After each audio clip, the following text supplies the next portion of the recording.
Our Election Day coverage continues now, and one of the biggest races we're watching is Atlanta's race for mayor. According to a recent 11 Alive poll, former Mayor Kasim and current City Council President Felicia are the front runners. Crime and policing are two issues driving voters out to the polls today.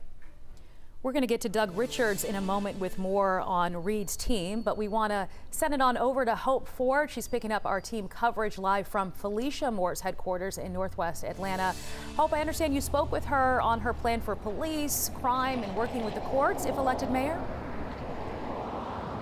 Yeah, that's right. And you know, crime, police, and transparency, that's really been three areas that all of the candidates have talked about throughout this entire campaign process. And Felicia Moore, who's been in Atlanta politics for 24 years, she says that she believes she is the person that could transform those three areas. Now, speaking specifically on crime and police, Moore's plan is to have an incentive to get 200 officers in her first 100 days. She says her biggest focuses under her crime plan are children, officers, courts, and community. And now we caught up with her last night at a watch party not too far from her headquarters off of Bolton Road, and she told us about another part of her crime plan that we rarely get her opinion on, which is repeat offenders. And again, that's another part of her crime plan should she be elected mayor. There are a lot of repeat and violent offenders that are continuing to get let out.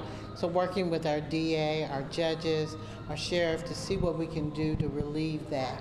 And also letting them have space and utilize our jail so that they don't use that as an excuse or a reason to continue to let people out. And Moore's worked with several mayors during her time on the city council and, of course, as the city council president. She says she is prepared to bring her record, her integrity, her experience to the table should she have to convince voters to come back off in the event of a runoff.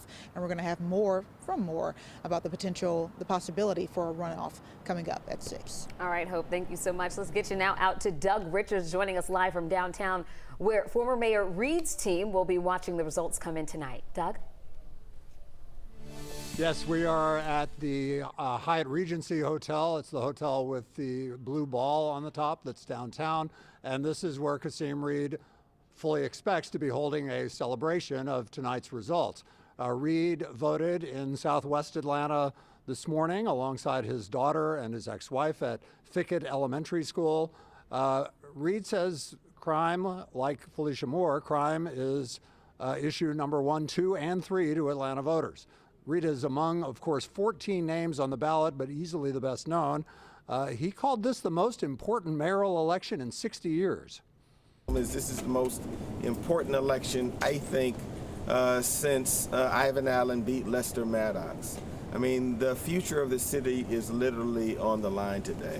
Atlanta could ultimately become two cities if we don't have a leader who pushes back against crime and violence. Of course, the two cities Reed is talking about is the potential Buckhead city separating from Atlanta. But the 1961 election that he was talking about was also kind of a tale of two cities as well. The civil rights movement was raging, in particular with the Freedom Rides, had embroiled Birmingham, Alabama. And when Ivan Allen faced Lester Maddox, who was an arch-segregationist in 1961, one of the questions was, is Atlanta going to turn into Birmingham? Ivan Allen won and Atlanta didn't.